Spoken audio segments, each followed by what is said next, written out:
नमस्कार, आप देख रहे हैं कालचक्र और मैं हूं श्रद्धा और मेरे साथ हैं प्रश्न कुंडली विशेषज्ञ पंडित सुरेश पांडे जी। पंडित जी, आपका बहुत बहुत स्वागत है। धन्यवाद। क्यों जरूरी है घर में सूर्य की रोशनी? क्यों जरूरी है सूर्य को जल चढ़ाना? क्यों जरूरी है सूर्य की पूजा? जानिए सूर्य उपासना का पौराणिक, ज्योतिषीय और वैज्ञानिक महत्व सिर्फ कालचक्र में।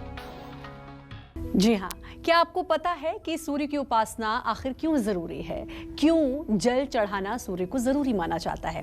घर में सूर्य की रोशनी आनी क्यों जरूरी है? सूर्य उपासना से कैसे आपके सभी कष्ट और परेशानियां छूमंतर हो सकते हैं? सूर्य उपासना कैसे आपका जीवन बदल सकती है? सूर्य उपासना से जुड़े हर सवालों का जवाब मिलेगा आपको आज कालचक्र में। पंडित जी, हमारे पुराणों में सूर्य के बारे में क्या क्या कहा गया है? क्या है सूर्य का पौराणिक महत्व? सबसे पहले यही हमारे दर्शकों को आप बताएं। सूर्य के पौराणिक महत्व के बारे में यही कहना चाहूँगा कि सूर्य ब्रह्मांड की केंद्रक शक्ति है जो संपूर्ण सृष्टि को गति प्रदान करते हैं। कलयुग के एकमात्र प्रत्यक्ष देवता हैं सूर्य देव। ऋग्वेद में सूर्य को स्थावर जंगम की आत्मा कहा जाता है। सूर्य आत्मा जगत तस्थु, ये ऋग्वेद की ऋचा है। वैदिक युग से अब तक सूर्य को जीवन, स्वास्थ्य और शक्ति के देवता के रूप में मान्यता दी गई है। छांदोग्य उपनिषद में सूर्य को ब्रह्म स्वरूप माना गया है। तैत्तिरीय आरण्यक सूर्य पुराण में, भागवत में उदय और अस्तगामी सूर्य की उपासना को कल्याणकारी बताया गया है। प्रश्नोपनिषद में प्रातःकालीन सूर्य की किरणों को अमृत वर्षा करने वाली माना जाता है, जिससे संपूर्ण विश्व का सृजन होता है। वैदिक पुरुष सूक्त में विराट पुरुष ब्रह्म के नेत्रों में सूर्य की उत्पत्ति का वर्णन है। ओम सहस्रशीर्षः पुरुषः सहस्राक्ष सहस्रपाद स भूमिग्वं सर्वतः स्मृत्वा ततिष्ठदशाङ्गुलम् पुरुषय वेद सर्व यदभूतं यच्च भाव्यम् उतामृत शेषानो यदनेन्नातिरोहति।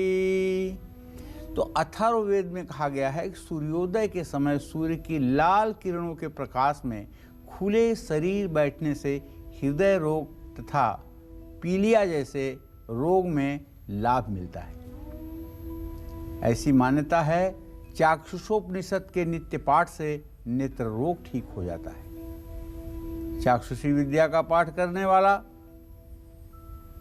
नेत्र रोग से मुक्त होता है और उसके खानदान में, उसके कुल में, उसके वंश में कभी कोई अंधा होकर के या अंधा पैदा नहीं होता है। जिस घर में सूर्य की उपासना की जाती है, चाक्षुषी विद्या का प्रातः सायं पाठ किया जाता है, उस घर में अगर 4 लोगों को चश्मा लग रहा है तो वो सारे चश्मे सूर्य ऐसी रोशनी आंखों में दे देता है कि कुछ दिनों के बाद चश्मों से भी निजात मिल जाती है। आप इसे प्रत्यक्ष करके देख सकते हैं। एक बच्चा जिसे मैं अच्छी तरह से जानता हूँ, लगभग 10 महीने का था, उसके आँख की रोशनी खत्म हो गई और उसे सभी अस्पताल में ये कहा गया कि इसके आँख में आने वाला जो पानी था वो आना बंद हो गया है, इसलिए ये रोशनी आना असंभव है। उसके पिता ने चाक्षुषी विद्या का पाठ शुरू किया और वो नित्य सूर्य को अर्घ्य देकर चाक्षुषी विद्या का पाठ करते थे और ये पाठ 5 बार करते थे। 5 बार पाठ करने में 2 मिनट से ज़्यादा नहीं लगेगा। पाठ करके अभिमंत्रित जल को तांबे के कटोरे में रख करके उससे बच्चे के आँख की धुलाई कर देते थे। 6 महीने बीता होगा, एक दिन बच्चा तख्त पर से गिर गया, इसलिए उसको दिखाई नहीं देता था और गिर करके रोने लगा। रोने के बाद उसके दोनों आँखों से अश्रुओं की धारा बह निकली। फिर बात घर में खुशी का माहौल हो गया। सब लोग उसे रुला रुला कर देखने लगे कि अब आँस निकलती है कि नहीं। आँस निकलने लगी। उसके बाद में फिर मद्रास ले जा करके शंकरा चिकित्सालय में उसको दिखाया गया। वहाँ के डॉक्टरों ने कहा कि हाँ अब संभव है, अब इसकी रोशनी आ जाएगी, और आज वो बच्चा स्वस्थ होकर 24 साल का होकर के अपनी ज़िंदगी को जी रहा है ठीक ढंग से, और दोनों आंखें ठीक हैं। मैं अपने सभी दर्शकों से कहना चाहूँगा, देखो विश्वास से बड़ा कोई चीज़ नहीं होता है। भगवान पत्थर में नहीं होते हैं, भगवान विश्वास में होते हैं। आप अगर सूर्य की उपासना करके और चाक्षुषी विद्या का पाठ शुरू कर दें तो नेत्र विकार चाहे जितना भी कठिन होगा उसमें आपको राहत जरूर मिलेगी, लेकिन ये उपाय 2 दिन करने पर राहत नहीं मिलेगी। इस उपाय को कम से कम कुछ दिनों तक आपको कंटिन्यू करना होगा। सूर्य के दिन के 3 प्रहर साधना करने का विधान शास्त्रों में बताया गया है, लेकिन ये उन लोगों के लिए है जो लोग यति हैं, जो लोग साधु हैं, जो लोग योगी हैं। प्रातः संध्या, मध्याह्न संध्या और सायं संध्या, ये 3 संध्या वो लोग करते हैं जो गृहस्थ आश्रम में नहीं है। जो लोग गृहस्थ आश्रम में हैं उन्हें प्रातः संध्या और सायं संध्या, ये 2 प्रकार की संध्या करनी चाहिए, और दोनों संध्या में सूर्य को अर्घ्य देना चाहिए। सूर्य को अलग अलग समय में की गई साधना का फल भी अलग अलग प्राप्त होता है। सूर्य की सूर्योदय के समय की गई आराधना से आरोग्य की प्राप्ति होती है। दोपहर के समय की गई साधना से मान सम्मान प्रतिष्ठा की प्राप्ति होती है। शाम के समय की गई पूजा से कुछ विशेष मनोकामना की पूर्ति होती है। तो इस तरह से सूर्य को ज्योतिष शास्त्र में महर्षि पाराशर ने आत्मा का कारक ग्रह कहा है। आत्मा वै दिन कृते अत्रः बुधो बालत्व धीमतः, ये आत्मा का कारक ग्रह है और आत्मा ही परमात्मा का साक्षात्कार करती है, तो इसलिए इससे बड़ा कुछ हो ही नहीं सकता है। तो ध्यान से आज का कार्यक्रम जरूर देखिएगा, क्योंकि ये सूर्य देवता हमारी जिंदगी को बदल सकते हैं, इसमें कोई संशय नहीं है। जय मां विंध्यवासिनी। बिल्कुल, तो चलिए अब लग्न के अनुसार अपनी चर्चा को शुरू करते हुए सबसे पहले बात करते हैं मेष और वृषभ लग्न की। पंडित जी, जिन लोगों का लग्न मेष और वृषभ है उनको कैसे सूर्य की उपासना करनी चाहिए? देखिए, अब पहली बात तो ये समझ लीजिए आपको कि हम लग्न पर बात करने जा रहे हैं।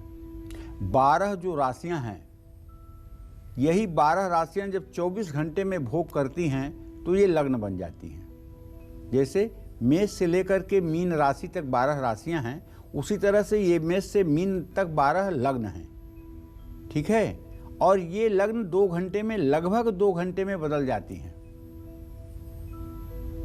वेदाब्धि रामा भुज वेद रामा शराब्धि रामा सर राम रामा क्रमोत्क्रमय मेघ तुलादिमानम, ये मतलब कि जो है कोई 2 घंटे की होती है, कोई 2 घंटे 5 मिनट की होती है, कोई 1 घंटे 50 मिनट की होती है, कोई 1 घंटे 40 मिनट की लग्न होती है। ऐसे ये लग्न 12 लग्न हैं और ये सब मिलाकर के 24 घंटे में 12 लग्नों का भोग होता है।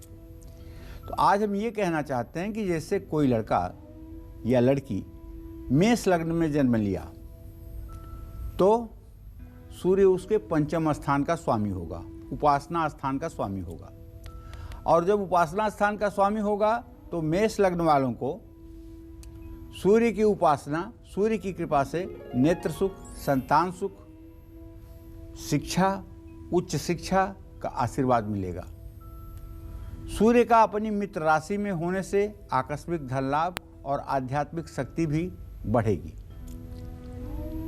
सूर्य देव की कृपा प्राप्ति के लिए रविवार को मेष लग्न वालों को सूर्योदय से पहले स्नान करके पिंक या लाल रंग के कपड़े पहनकर सूर्य को जल जरूर चढ़ाना चाहिए। 3 बार आदित्य हृदय स्तोत्र का पाठ करना चाहिए। सूर्य यंत्र का पूजन करने से भी लाभ मिलता है।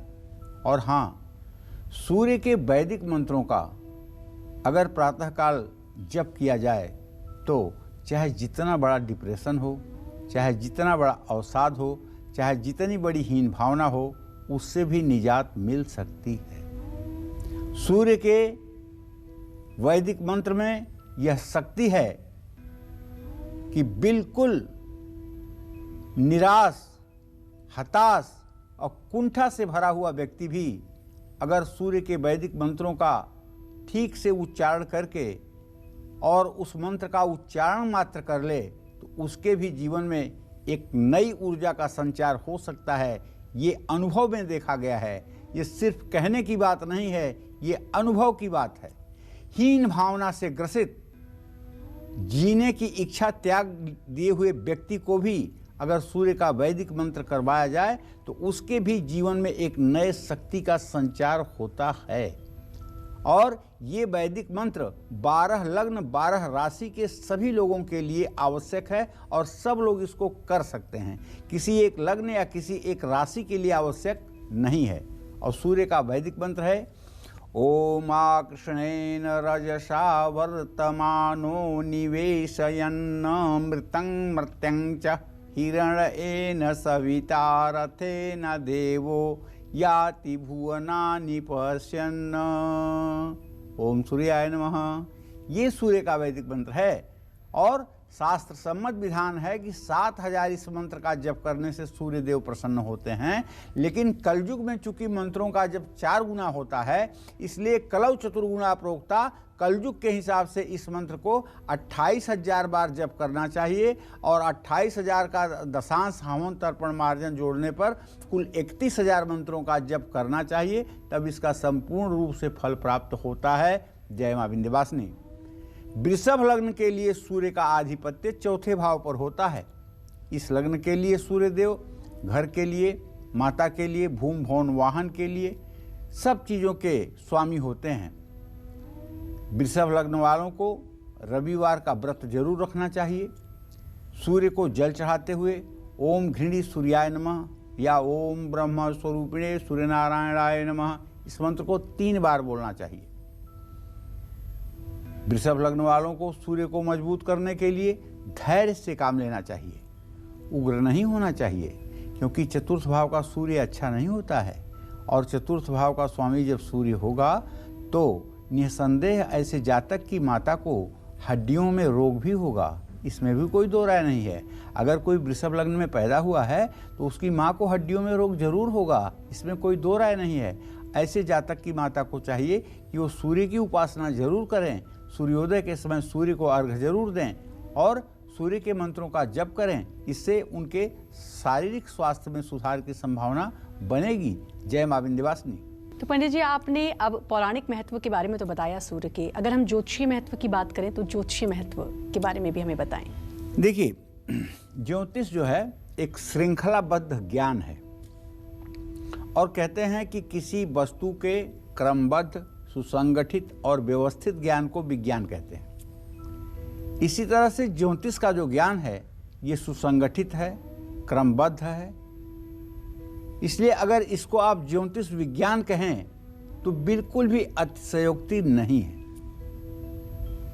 क्योंकि आज सारी वेधशालाएं हुई हैं। लेकिन अगर आज के हजारों हजार साल पहले ये शास्त्रों में वर्णन था कि सूर्य से पृथ्वी की दूरी कितना है, चंद्रमा से पृथ्वी की दूरी कितना है, या ग्रहण कितने बजकर कितने मिनट पर लगेगा, कहाँ कहाँ दिखाई देगा, कहाँ कहाँ नहीं दिखाई देगा, ये सब चीज़ें अगर गणित के आधार पर पता चलती थी तो ज्योतिष शास्त्र है ना तथ्यपरक, इसमें कोई संदेह नहीं है ना। ये किसी के मानने का मोहताज नहीं है, बल्कि ये स्वयं में प्रमाणित है। तो ज्योतिष के अनुसार कुंडली में पहले भाव के स्वामी को सूर्य पहले भाव का स्वामी माना जाता है। सूर्य आत्मा का, पिता का, राजसुख का, स्वाभिमान का कारक ग्रह है। ज्योतिष में से ग्रहों का राजा, और यहां तक मंत्र में तो इसे आंख कहा गया है।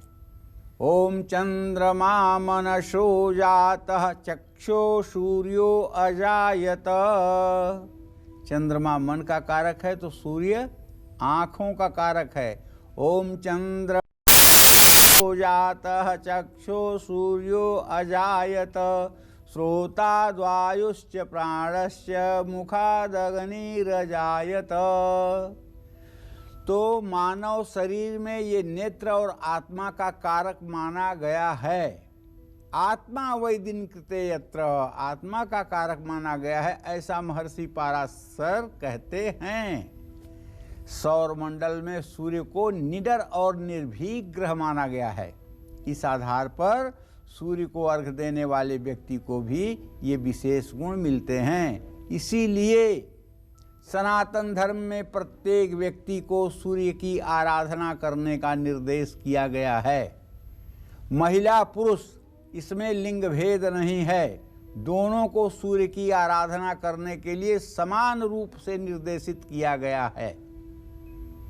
और ज्यों बच्चे का जनेऊ संस्कार हो जाता है, त्यों वह प्रातः संध्या और सायं संध्या का अधिकारी बन जाता है और प्रातः सायं सूर्य को अर्घ्य देकर गायत्री मंत्र के जप का वो अधिकारी बन जाता है। अगर किसी व्यक्ति की कुंडली में सूर्य है, हर दिन ऐसे व्यक्ति को सूर्य को अर्घ्य देने से आपके जन्म कुंडली में जो सूर्य का प्रभाव है वो इतना उत्तम हो जाएगा कि आपके आत्मविश्वास के सामने पूरी दुनिया नतमस्तक होगी। हाँ, अगर शनि की बुरी दृष्टि हो तो उसका प्रभाव कम हो जाता है। एक बात यही है कि सूर्य देव के पुत्र शनि देव हैं। शनि की दृष्टि जब सूर्य पर हो जाती है तब सूर्य थोड़ा पीड़ित हो जाता है। इसीलिए कहते हैं अर्केण मंदः, मतलब सूर्य को कौन पीड़ित करता है? मंद। कौन? शनि। शनि पीड़ित करता है। जो व्यक्ति विशेष रूप से रोजाना ऐसा करता है तो उसके जीवन पर पड़ने वाले शनि के हानिकारक प्रभाव भी कम हो जाते हैं। चंद्रमा में जल का तत्व निहित होता है और जब हम सूर्य को जल देते हैं तो न सिर्फ सूर्य बल्कि चंद्रमा से भी बनने वाले शुभ संयोग स्वयं ही व्यक्ति की कुंडली में विशेष रूप से सक्रिय हो जाते हैं। अब मैं आपको बताना चाहूँगा कि किन लोगों को सूर्य को जल जरूर चढ़ाना चाहिए। वैसे तो सभी लोगों को चढ़ाना चाहिए, लेकिन किन्हें जरूर चढ़ाना चाहिए? जिनकी कुंडली में सूर्य कमजोर हो। कैसे जानेंगे कि सूर्य कमजोर है? आत्मविश्वास आपका कमजोर होगा। बात करते समय आप हकलाएंगे। सामने वाले से बात करते समय आप विषय को भूल जाएंगे। परीक्षा के समय आपको भय लगेगा, आप बीमार हो जाएंगे। कहीं जाने के पहले आप नर्वस हो जाएंगे। ये सब सूर्य के कमजोर होने के लक्षण हैं। देखिए कहीं ये आपके स्वभाव में मिलते तो नहीं हैं। अगर मिलते हैं तो जन्म कुंडली दिखवाइए, सूर्य कमजोर होगा। जो भीड़ देख करके घबरा जाते हैं, जो ज़्यादा काम देख करके घबरा जाते हैं, जो हर समय निराशा की बातें करते हैं, जिनके मन पर हर समय नकारात्मक विचार हावी रहता है, जिन्हें हमेशा कोई अनजाना भय सताता रहता है, जिन लोगों को घर परिवार समाज में मान सम्मान पाना हो, उन सभी लोगों को सूर्य की उपासना जरूर करनी चाहिए। जपा कुसुम संकासम काश्यपेयम महाद्युतिम तमोवरीम सर्वपापघ्नम प्रणतोस्मि दिवाकर। ओम सूर्याय नमः। भाई, सूर्य पिता का कारक है। पिता का सम्मान करते हुए सूर्य की आराधना करने पर जीवन धन्य हो जाता है। जय मां विंध्यवासिनी। तो पंडित जी, आपने सूर्य का पौराणिक महत्व, सूर्य की उपासना का ज्योतिषीय महत्व भी बता दिया। आप जरा वैज्ञानिक महत्व भी बताइए। अब देखो, मैं तो कोई वैज्ञानिक हूँ नहीं, लेकिन सही बात यह है कि जितना शास्त्रों में पढ़ा है अब उसी को वैज्ञानिक आधार मान करके अपने दर्शकों से बताऊंगा। और हमारे बहुत से ऐसे दर्शक होंगे जो सही में मतलब कि विज्ञान के स्टूडेंट होंगे और जिन्होंने बहुत ज़्यादा पढ़ाई किया है। तो इस विषय में मैं ये कहूँगा कि अब सूर्य स्वास्थ्य और जीवन शक्ति का भंडार है। मनुष्य सूर्य के जितने अधिक संपर्क में रहेगा उतना ही अधिक स्वस्थ रहेगा।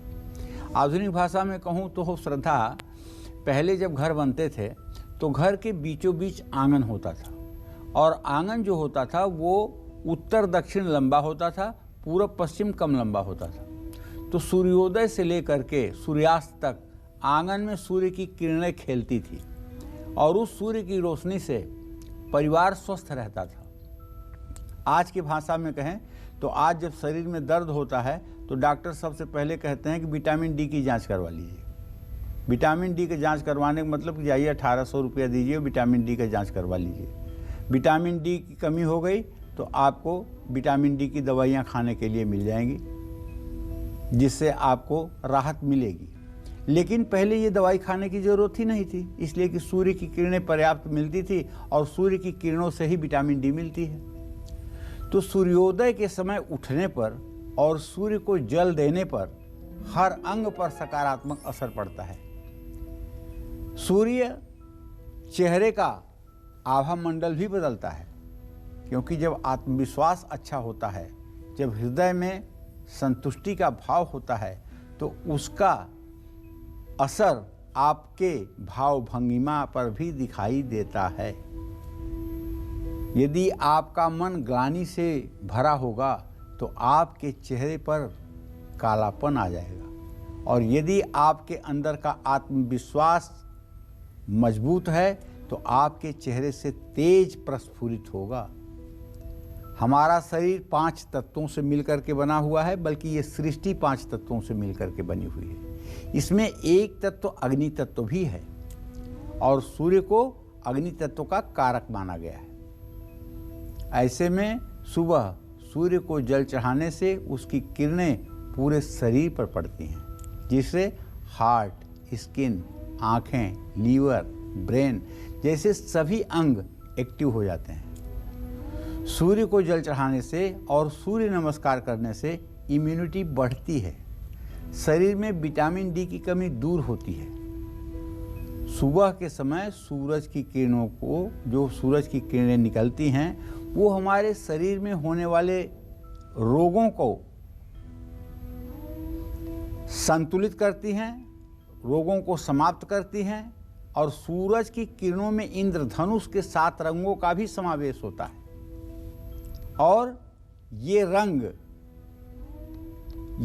जो है भी हर प्रकार के रोगों को समन करने वाले होते हैं। और विज्ञान पर ये काम करता है कि सुबह के समय सूर्य को जल चढ़ाते समय इन किरणों के प्रभाव से ये रंग संतुलित हो जाते हैं, जिससे शरीर की प्रतिरोधक शक्ति बढ़ जाती है। सूर्य नमस्कार की योग मुद्रा होने से एकाग्रता बढ़ती है, रीढ़ की हड्डी से जुड़ी कई बीमारियां ठीक हो जाती हैं। सूर्य की उपासना करने से मन और मस्तिष्क को सकारात्मक ऊर्जा मिलती है। सूर्य को हर रोज जल अर्पित करने से एकाग्रता बढ़ती है। सूर्योदय के समय उठने और सूर्यास्त के बाद भोजन करने से, जल्दी सोने से नींद अच्छी आती है, रोग कम होते हैं, दिमाग एक्टिव रहता है। अब एक्टिव शब्द कहने पर मुझे याद आया है, दाहिनी आँख के आपके ऊपर ये एक एक्टिव प्लैनेट है, और इसका स्वामी ग्रह जो है सूर्य है, और बाईं आँख के ऊपर प्लानर पॉइंट है, योजना चक्र है। यहाँ का देवता जो है चंद्रमा है, लेकिन यहाँ उच्च स्थान बृहस्पति का है। जो व्यक्ति बुद्धिमान होता है और जिसका मन मजबूत होता है वो सबसे अच्छा योजनाकार होता है, लेकिन जिसका सूर्य सिंह राशि में होता है वो व्यक्ति उच्च कोटि का एक्टिव होता है। वो व्यक्ति बिना प्लान के भी किसी काम को पूर्ण करने की क्षमता रखता है। इसी तरह से सभी ग्रहों के स्थान बताए गए हैं। सूर्य का उच्च स्थान जो है वो नाभि है, नाभि पर जठराग्नि रहती है, और सूर्य की मेष राशि में स्थिति व्यक्ति के जठराग्नि को मजबूत करती है, और ऐसे व्यक्ति का डाइजेशन, ऐसे व्यक्ति की हाजमा शक्ति बहुत अच्छी होती है। ऐसा व्यक्ति पेट के रोग से कभी पीड़ित नहीं होता है। तो इसी तरह से ये वैज्ञानिक महत्व जो मुझे ज्ञान था मैंने बताया है, लेकिन सच बात यह है कि सूर्य हमारे प्राणवायु की तरह है। सूर्य को मेरे कहने में अगर कहीं कमी हो रही हो तो उसको आप ठीक से अपने मन से समझ लीजिएगा। सूर्य के बिना जग अंधेरे में है, जग संसार अंधेरे में है, और जग सूना है, ये बात आप समझ लीजिएगा। तो सूर्य को जल कैसे चढ़ाना चाहिए, सूर्य की रोशनी जिस घरों में नहीं आ पाती है उन्हें क्या करना चाहिए, साथ ही रविवार के दिन कैसे करनी चाहिए सूर्य की उपासना, ये सब जानेंगे पंडित जी से। लेकिन इस छोटे से ब्रेक के बाद आप बने रहिए हमारे साथ और देखते रहिए कालचक्र।